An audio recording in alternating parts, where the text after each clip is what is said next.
Alors bonjour à tous. Aujourd'hui, nous continuons notre lecture de la Bible à la lumière de la foi catholique, de la tradition de l'Église.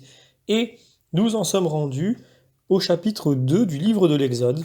Comme toujours, quand nous démarrons, nous rappelons que nous avons eu les droits de la part des éditions Anne Siguier de Numédiapol d'utiliser des textes qui nous mettent à notre disposition afin que nous puissions faire ces vidéos. Et, comme toujours avant de démarrer, nous remettons notre séance du jour entre les mains du Seigneur. Notre Père qui êtes aux cieux, que ton nom soit sanctifié, que ton règne vienne, que ta volonté soit faite sur la terre comme au ciel. Donne-nous aujourd'hui notre pain de ce jour. Pardonne-nous nos offenses, comme nous pardonnons aussi à ceux qui nous ont offensés, et ne nous laisse pas entrer en tentation, mais délivre-nous du mal. Également, nous nous remettons entre les mains de notre Mère bienveillante, la Vierge Marie, qui veut toujours, dans son action, nous montrer son Fils, car c'est par Marie que le Fils est venu. Allons au Fils par Marie. Dieu vous salue Marie, pleine de grâce, le Seigneur est avec vous. Vous êtes bénie entre toutes les femmes, et Jésus, le fruit de vos entrailles, est béni. Sainte Marie, Mère de Dieu, priez pour nous pauvres pécheurs, maintenant et à l'heure de notre mort. Amen. Et également, toujours, nous remettons une demande particulière à l'Esprit Saint, qu'il vienne corriger dans nos cœurs les erreurs éventuelles, que ce soit de ma part ou que ce soit de la compréhension de ceux qui écoutent cette vidéo, qui peuvent mal comprendre ou mal interpréter une parole. C'est involontaire, évidemment, c'est dû à notre partie humaine qui est imparfaite, et donc nous comptons en l'Esprit Saint pour venir corriger cette parole. Sans plus attendre, démarrons ce chapitre 2 du livre de l'Exode, donc qui concerne la naissance et l'exil de Moïse. Je commence tout de suite en lisant les 4 premiers versets. Un homme de la maison de Lévi alla prendre pour femme, une fille de Lévi. La femme conçut et enfanta un fils. Voyant qu'il était beau, elle le cacha pendant 3 mois. Puis ne pouvant le cacher plus longtemps, elle prit une corbeille de roseaux, l'enduisit de bitume et de pois, y plaça le petit enfant et l'exposa au milieu des joncs, sur la rive du fleuve. Sa sœur se tenait à distance et observait ce qui allait arriver. Alors, on peut tout de suite commencer un petit peu à analyser les expressions qui sont utilisées dans ces versets. Et quand nous lisons que elle enduisit la corbeille de bitume et de pois, il y a évidemment un parallèle à faire avec Genèse chapitre 6. Donc c'est comme l'arche de Noé. Je reprends le passage en question. Dieu dit à Noé, « Fais-toi une arche en bois de pin, tu la disposeras en nid, et tu l'enduiras de bitume au dedans et au dehors. » Donc après le rappel de la création et de la chute, au chapitre 1er, l'Exode renvoie au déluge, donc le génocide, dont Dieu sauvera par Moïse tout son peuple. Et donc ainsi, tout nouvel épisode de l'histoire du salut se coule suivant les schémas universels des événements primordiaux évoqués dans les premiers chapitres de la Genèse. Donc, quand Isaïe annonce le salut à tout homme aimé de Dieu, lui aussi fait allusion à ce déluge. Donc c'est en Isaïe chapitre 43, verset 2, « Si tu passes par les eaux, etc. » Et donc, comme plus tard Saint Pierre, pour nous avertir que c'est une des significations de notre baptême. Et ça, vous pouvez lire 1 Pierre, chapitre 3, verset 20 à 21. Je vais lire d'ailleurs le passage en Isaïe. « Ne crains pas, car je t'ai racheté, je t'ai appelé par ton nom, tu es à moi. Si tu passes à travers les eaux, je serai avec toi. À travers les fleuves, ils ne te noieront pas. Car moi, je suis Yahvé, ton Dieu, le Saint d'Israël, ton Sauveur. j'ai donné pour ta rançon l'Égypte, car tu as du prix à mes yeux, tu as du poids, et moi, je t'aime. Alors avant de continuer, il y a aussi un autre passage parallèle que nous pouvons lire en Hébreux chapitre 11. C'est parfois que les parents de Moïse, nouveau-né, le cachèrent pendant 3 mois, le voyant bel enfant, ils ne craignirent pas l'édit du roi. Alors on continue maintenant, et je prends les versets 5 à 7. Or voici que la fille de Pharaon descendait pour se baigner dans le fleuve, et les jeunes filles de sa suite marchaient sur la rive. Apercevant la corbeille au milieu des joncs, elle envoya l'une de ses suivantes pour la prendre. Elle l'ouvrit et vit l'enfant. C'était un petit garçon et il pleurait. Elle eut pitié de lui. C'était un enfant des Hébreux, dit-elle. Donc la sœur de l'enfant dit à la fille de Pharaon, veux-tu que j'aille te chercher parmi les femmes des Hébreux une nourrice qui pourrait te nourrir cet enfant? Alors je coupe volontairement avant la réponse justement à cette question. Donc on remarque déjà une scène gracieuse qui doit répondre aussi à un archétype de notre esprit. Donc on cite la légende évidemment mésopotamienne de Sargon, roi d'Agadé au 3e millénaire. Nous lisions ceci, ma mère était prêtresse, en cachette elle m'enfanta, me plaça dans une corbeille de roseaux et avec du bitume ferma ma porte, donc comme celle de l'arche, elle me confia au fleuve qui ne me submergea pas, etc. Mais appartiennent à un schéma voisin tout imaginaire cette fois, l'épisode célèbre de Nausicaa dans l'Odyssée et dans tant d'autres enfants sauvés de la mort et des contes de fées. Dans les contes de fées, pardon. Je peux prendre un commentaire de Barsotti. Et il pleurait. Donc il reprend le texte que nous lisons. Les instruments de l'œuvre divine ne sont ni la grandeur, ni la puissance, mais l'humilité, la pauvreté, la faiblesse, l'impuissance.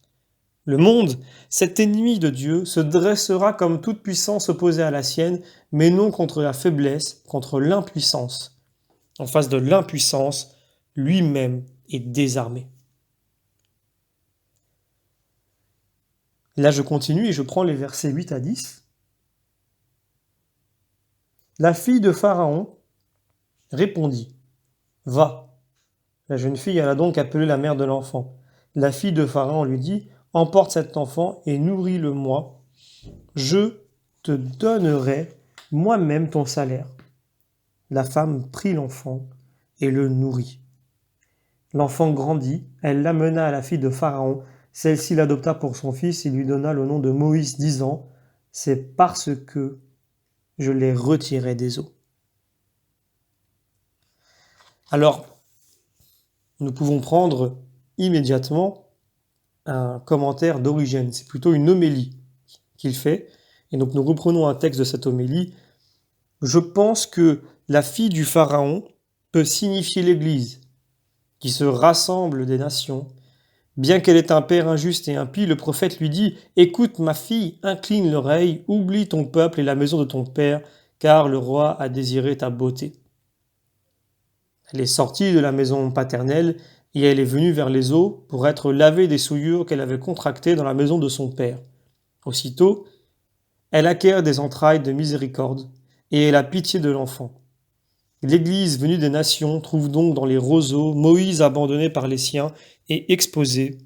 Elle le confie à une nourrice et il passe sa première enfance chez les siens. Mais quand il devient plus fort, on le lui amène et elle l'adopte pour fils. Nous avons déjà dit qu'on appelle souvent la loi Moïse.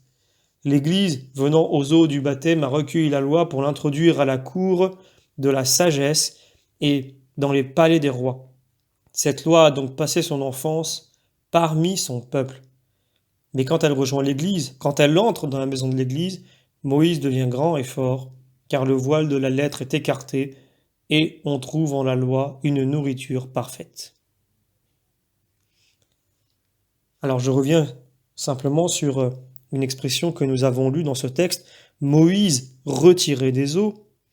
Eh bien, l'étymologie populaire à partir de l'hébreu, macha, qui veut dire tirer, mais Le nom est plus vraisemblablement d'origine égyptienne, comme Thutmosis, Amosis et même Ramsès, enfant de Thoth et de Ra.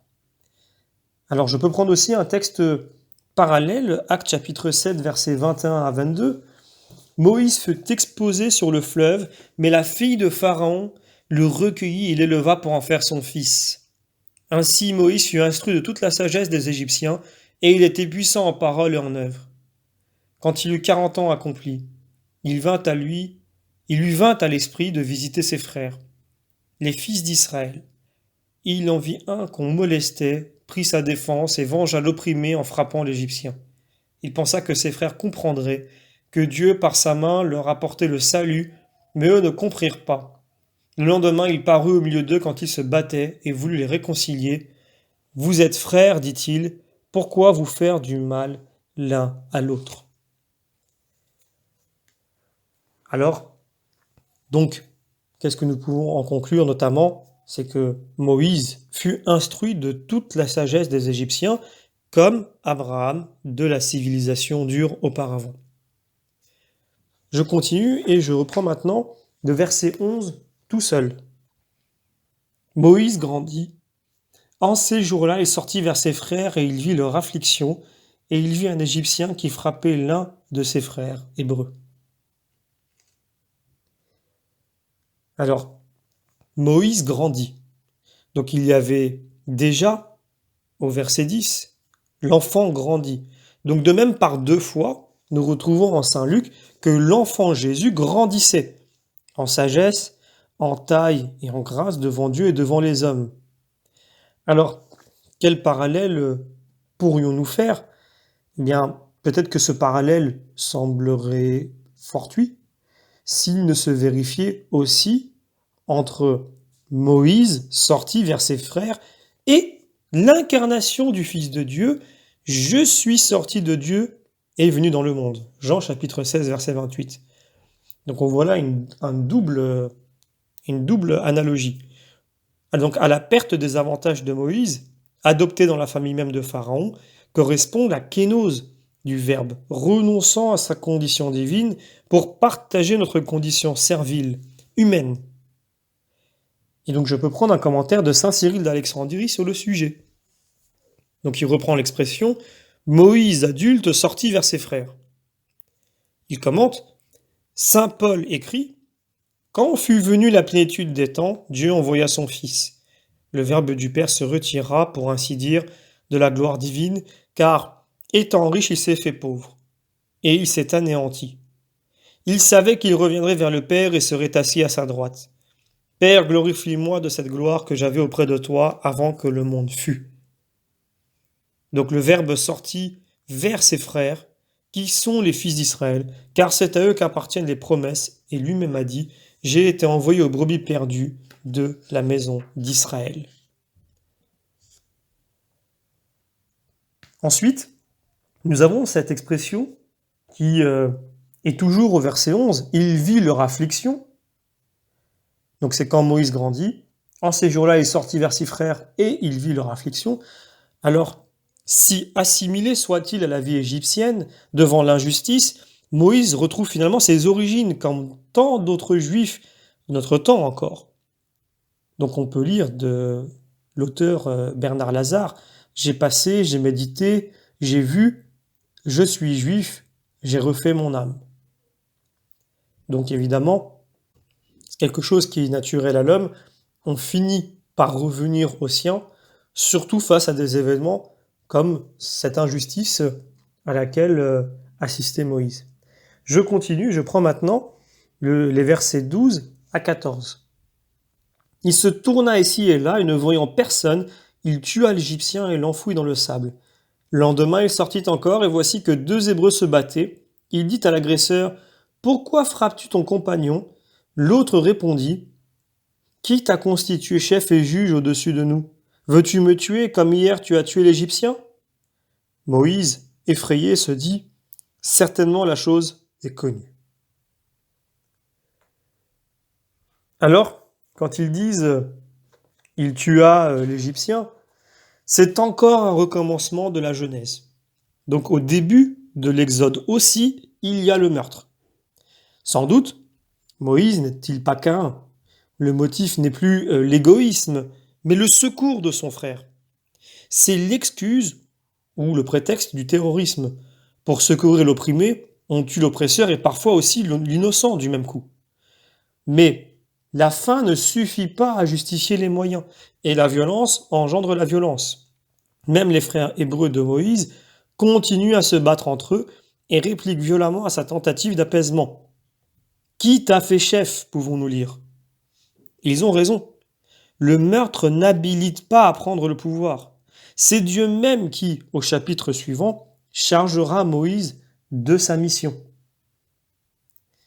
Nous pouvons prendre un texte parallèle, notamment Jean chapitre 19, verset 15. Ceux-là crièrent, à mort, crucifie-le.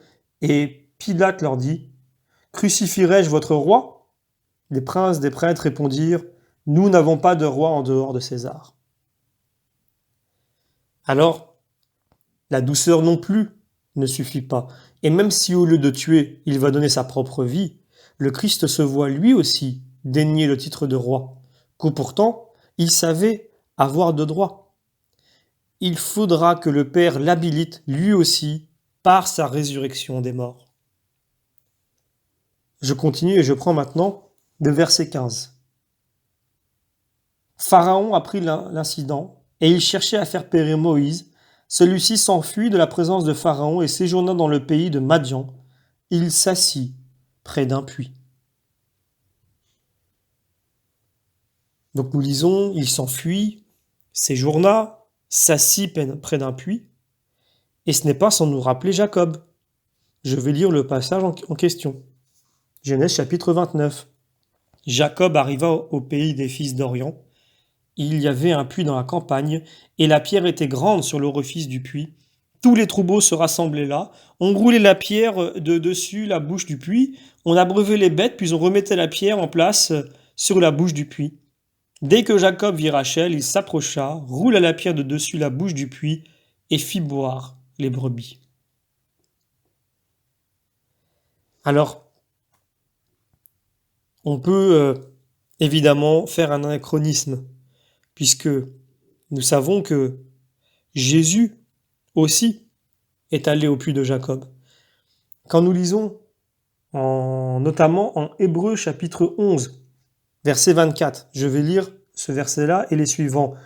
C'est par foi que Moïse, devenu grand, refusa de passer pour fils de la fille de Pharaon. Il choisit d'être persécuté avec le peuple de Dieu plutôt que de profiter momentanément des fruits du péché. Il tint l'opprobre du Christ pour une richesse plus grande que les trésors de l'Égypte, car de loin, il voyait la récompense. Alors, il tint l'opprobre du Christ pour une richesse plus grande que les trésors d'Égypte. Voilà, l'anachronisme est patent. Moïse n'avait pas dans l'esprit, évidemment, la croix du Christ. L'épître aux Hébreux nous donne donc un nouvel exemple à suivre en considérant les faits non pas dans leurs limites strictement chronologiques, mais dans leur rapport spirituel. De ce point de vue, il n'y a qu'un seul choix. L'Égypte, ailleurs nommée le monde, ou le Christ. La jouissance des biens terrestres ou l'opprobre du Christ. Saint Paul en témoigne pour sa part. Lui aussi, hébreu, fils d'hébreu.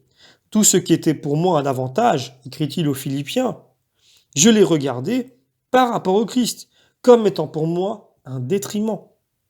À cause de lui, j'ai tout balayé et j'estime tout cela comme balayure afin de gagner le Christ et d'être trouvé en lui. Alors je peux prendre un texte parallèle, mais je vais quand même continuer la lecture des versets suivants pour bien que nous comprenions de quoi nous parlions, puisqu'il est écrit « Or un prêtre de Madian avait 7 filles qui vinrent puiser de l'eau et remplir les canaux pour abreuver les brebis de leur père.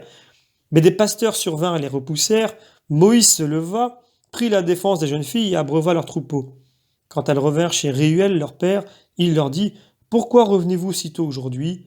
Elles répondirent « Un homme, un Égyptien, nous a délivrés des pasteurs, et il a même épuisé l'eau pour nous, et il a fait boire les brebis. » « Où est-il » demanda Réuel à ses filles. « Pourquoi avez-vous laissé partir cet homme? Appelez-le et qu'il mange le pain. » Alors, je prends maintenant Hébreux chapitre 12. Protégés par une telle nuée de témoins, dégageons-nous donc nous aussi de tout ce qui nous alourdit et du péché qui campe autour de nous. Courons à travers la passion au combat qui nous est proposé, les yeux fixés sur Jésus qui fonde notre foi et qui la consomme. Pour la joie qui se proposait, il porta la passion de la croix, comptant l'opprobre comme rien, et assis à la droite de Dieu, il règne avec lui. Référez-vous à celui qui a pâti d'une telle opposition de la part des pécheurs, vous en souffrirez moins, et vous ne serez pas désemparés dans vos cœurs. Voilà, donc ici, on assiste à une application directe de cette expérience chrétienne à nous tous, comme d'une loi de la vie spirituelle. Et on retrouve d'ailleurs dans les versets 1, 2, 3 la même racine, passion, pâtir, pour nous comme pour celui qui a pâti. Je prends maintenant le verset 22. Je reprends à partir du 21 que je n'avais pas lu. Moïse consentit à demeurer avec lui, et Réuel lui donna sa fille Sippora. Elle lui enfanta un fils qu'il appela Gershom, disant « Je suis un hôte en terre étrangère. » Je suis un hôte en terre étrangère. Moïse a repris l'attitude spirituelle d'Abraham, qui sera celle de l'Exode, telle que l'a définie de façon exemplaire Hébreux chapitre 11 que nous avons lu. Donc la Vulgate, d'ailleurs, ajoute ici, d'après ce qui sera dit en Exode chapitre 18, Sippora enfanta un second fils qu'il appela Eliezer en disant « Le Dieu de mon père est mon soutien, il m'a arraché de la main de Pharaon. » Nous terminons le chapitre en prenant les derniers versets, les versets 23 à 24. Longtemps après, il arriva que le roi d'Égypte mourut, les fils d'Israël gémissaient et clamaient sous la servitude, et de la servitude leur plainte monta vers Dieu. Dieu écouta leurs gémissements et se souvint de son alliance avec Abraham, Isaac et Jacob. Dieu regarda les fils d'Israël et Dieu sut ce qu'il allait faire. Alors on assiste là à une transition vers l'apparition du chapitre 3, soulignant l'initiative de Dieu. Pourquoi vous préoccupez? Dieu sait. Matthieu chapitre 6. On lit que le roi d'Égypte mourut. De même, autre parallèle, en Matthieu 2, 19, Hérode, une fois mort, Jésus peut revenir au milieu de son peuple à Nazareth. Et comme Moïse avait longtemps été préparé à sa mission, il faudra encore 30 ans avant que Jésus apparaisse comme le Sauveur. Mais dès sa vie cachée, il était déjà la preuve secrète que Dieu a souci de son peuple et sait bien ce qu'il va faire. Donc le silence, la patience, l'apparente surdité de Dieu à nos appels sont l'épreuve de notre foi. Longtemps après, souligne l'Exode, cela signifie beaucoup de souffrances et de larmes du peuple asservi. Mais, sans le voir encore, nous croyons que dans le secret, Dieu prépare notre salut et sa gloire, comme Jésus l'explique à ses apôtres quand il tarde à venir auprès de Lazare, à l'agonie, en Jean chapitre 11, verset 4. Et donc là, nous terminons la lecture et le commentaire de ce jour sur Exode chapitre 2. Je vous donne donc d'ores et déjà rendez-vous pour de prochains chapitres, Exode chapitre 3, qui traitera du buisson ardent et de la vocation de Moïse. C'est donc un chapitre qui sera assez dense en commentaires, et je vous y donne d'ores et déjà rendez-vous en vous remerciant pour votre fidélité.